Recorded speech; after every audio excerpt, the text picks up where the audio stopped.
Welcome to Mindful Moments. Nourish your mind on the go.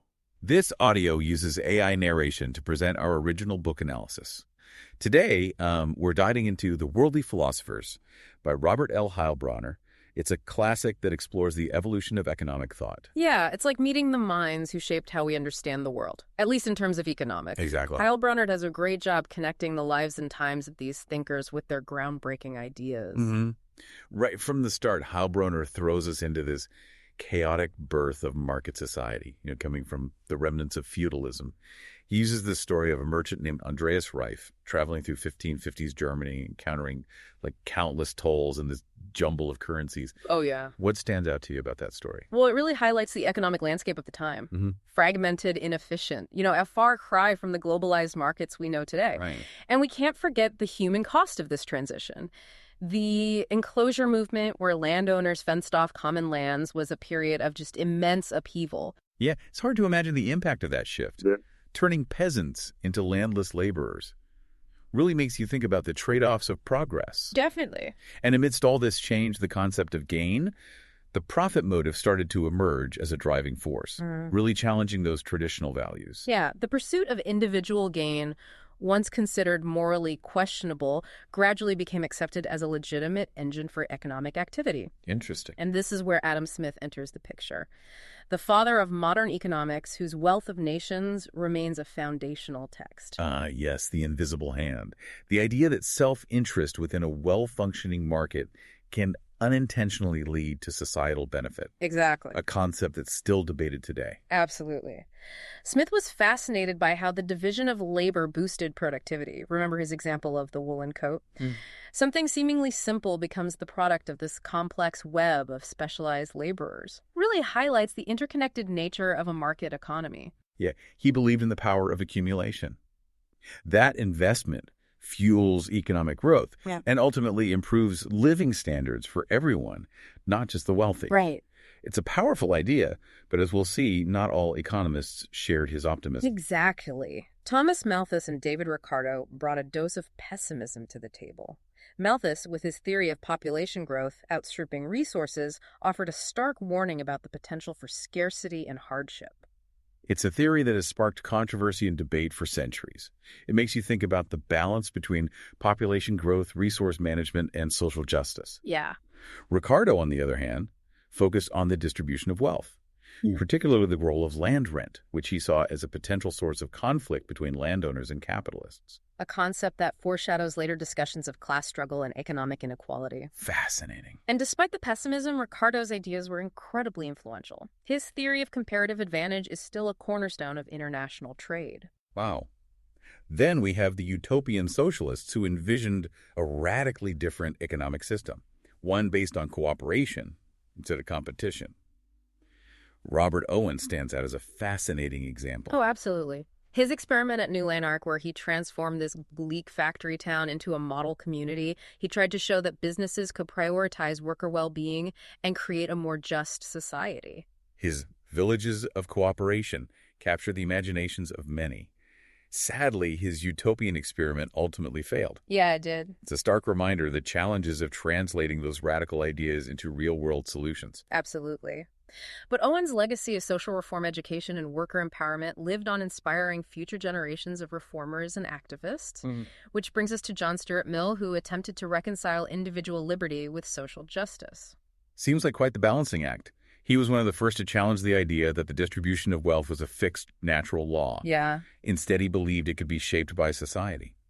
It's a powerful concept that is still debated today. Absolutely. He believed in government's role in mitigating the negative consequences of markets, but he also recognized the potential downsides of excessive intervention. I see. Mill saw the need to balance individual freedom with social responsibility. And then, of course, we have Karl Marx, the towering figure, whose critique of capitalism sparked revolutions and ignited debates that continue to this day. His analysis of capitalism's inherent contradictions and his prediction of its eventual demise through the lens of class struggle, it's undeniably shaped political and economic thought for over a century. It's fascinating how we viewed history through the lens of class struggle. He saw the exploitation of labor by capital as the core conflict driving societal change. Yeah, Marx's work, regardless of one's political stance, is a powerful reminder to analyze the social and political dimensions of economic systems. His ideas about alienation, exploitation, and the potential for class conflict resonate even today. So we've journeyed from the turbulent birth of market society to the rise of industrial capitalism and its inherent challenges. We've encountered thinkers who championed the dynamism of the market and those who warned of its potential pitfalls. It's a fascinating foundation for understanding the evolution of economic thought in the 20th century, which is where our deep dive continues. So as we move into the late 19th and early 20th centuries, economic thinking itself kind of undergoes a transformation right alongside these real-world changes. There's a noticeable shift towards mathematical analysis and a focus on equilibrium. Yeah, it's like economics was striving for a more scientific approach. Mm-hmm. But in that pursuit of mathematical rigor, did economists risk losing sight of the human element, the social consequences of these systems? That's a good point. You can get lost in the equations and forget about the real-world impacts. And that's where the underworld of economics comes in, these thinkers who challenge the mainstream, reminding us to question assumptions and look beyond the models. Right, like Henry George. Yeah. He went from sailor to gold prospector to economic reformer. Quite a journey. His single tax proposal, focusing on land ownership, really captured the public imagination. It did. What do you think resonated with people about his ideas? Well, his work speaks to this fundamental question of, who should benefit from the value of land? It challenged the idea that someone should profit simply from owning land while others toil to create value. Right. It's a debate that's still relevant today, especially as we face, rising housing costs and concerns about wealth inequality. Okay. It's a question of fairness. And how we distribute the benefits of economic growth. Then there's John Hobson, who challenged those conventional views on imperialism. Instead of seeing it as a civilizing force, he argued it was driven by the need to find new markets for surplus capital. Right. Hobson's work highlighted those inherent economic inequalities that were driving nations toward conflict and exploitation. He connected the dots between domestic economic issues and foreign policy, something that wasn't always acknowledged in mainstream economics. It's interesting how his work, though not explicitly Marxist, echoes some of Marx's critiques of capitalism. They both saw these underlying systemic forces at play, driving nations toward conflict and exploitation. Oh, absolutely. Both challenge us to look beyond those surface explanations and examine the deeper economic forces shaping global events. Now let's turn to Thorstein Veblen, a unique voice in American economic thought. He's famous for his critiques of conspicuous consumption and the leisure class. Yeah, Veblen was a brilliant social observer. Yeah. He peeled back the layers of wealth and status to expose the often irrational and wasteful behaviors driving them. His insights on conspicuous consumption are still relevant today. Think about how we use our purchases, from luxury cars to designer clothes, to signal our status, often at the expense of our own well-being or the environment. It's almost like he was studying the rituals of the wealthy, a cultural anthropologist of the upper classes. And he saw businessmen not as captains of industry, but as saboteurs, more interested in financial manipulation than in producing truly useful goods. Yeah, it's a stark contrast to that image of the entrepreneur as a driver of innovation and progress. Veblen challenges us to critically examine the motivations and behaviors of those in power, especially within economic systems. Right. His work resonates with contemporary concerns about wealth inequality and the concentration of economic power in the hands of a few.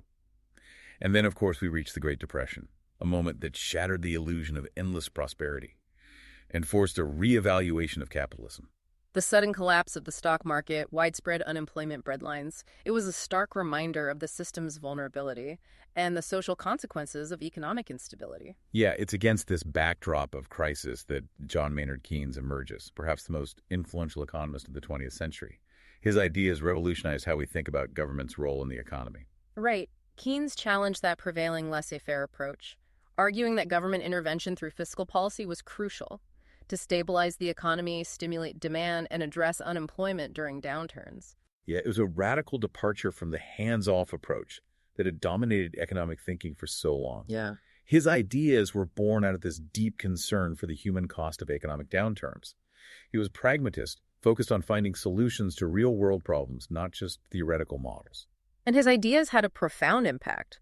Keynesian economics shaped government policies for much of the post-war era, shifting the conversation toward a more active role for government in managing the economy. It's interesting, Keynes wasn't just an academic. He was a man of action, a shrewd investor, and a passionate advocate for the arts. His life was just as fascinating as his ideas. He really seamlessly navigated between academia, finance, politics, and the arts. He embodied the idea that economic thinking shouldn't be confined to ivory towers, but should engage with the complexities of the real world. His general theory is a challenging read, but its insights about managing economic fluctuations and promoting full employment remain relevant in today's world. And then we have Joseph Schumpeter, who offered a different perspective on the future of capitalism. His concept of creative destruction is both fascinating and a bit unsettling.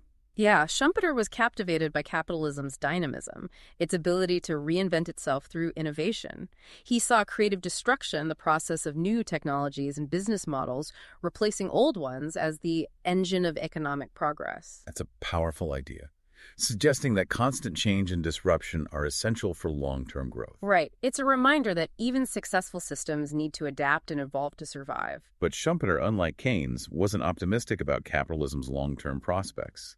He believed its very success would ultimately lead to its demise. Right. He envisioned a gradual evolution toward a form of bureaucratic socialism, where innovation becomes routinized, entrepreneurial spirit wanes, and government's role expands. It's a fascinating, if somewhat pessimistic vision. It forces us to think about the potential long-term consequences of even the most successful economic systems. And it raises questions about the sustainability of endless growth and the trade-offs between innovation efficiency and social well-being.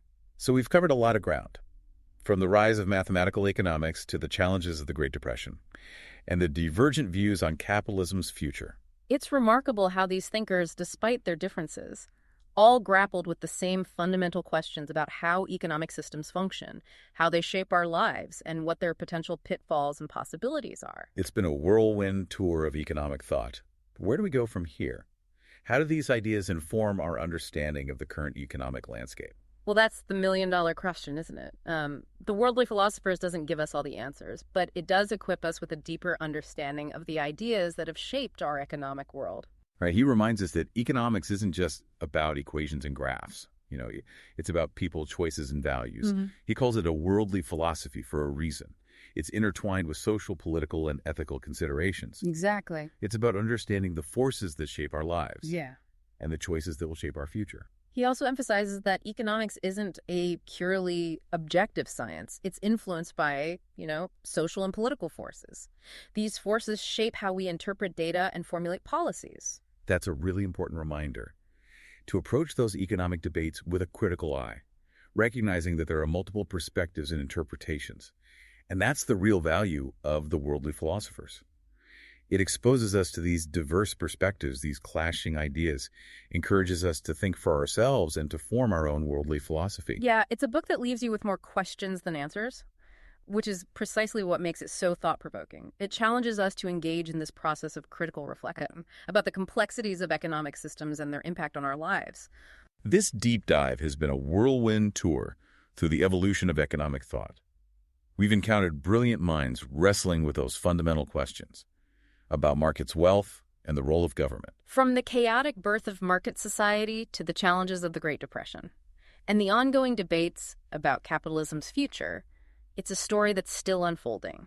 So if you're looking to deepen your understanding of the ideas that have shaped our economic world and to really grapple with the big questions facing us today, I highly encourage you to check out The Worldly Philosophers. It's a journey of intellectual discovery, a chance to engage with some of history's most influential thinkers, and to develop your own perspective on the complex world of economics. You can find a link to purchase the book in the show notes below. And while you're there, don't forget to subscribe to the channel for more insightful book analyses. Thanks for joining us on this deep dive. Until next time, keep those minds mindful.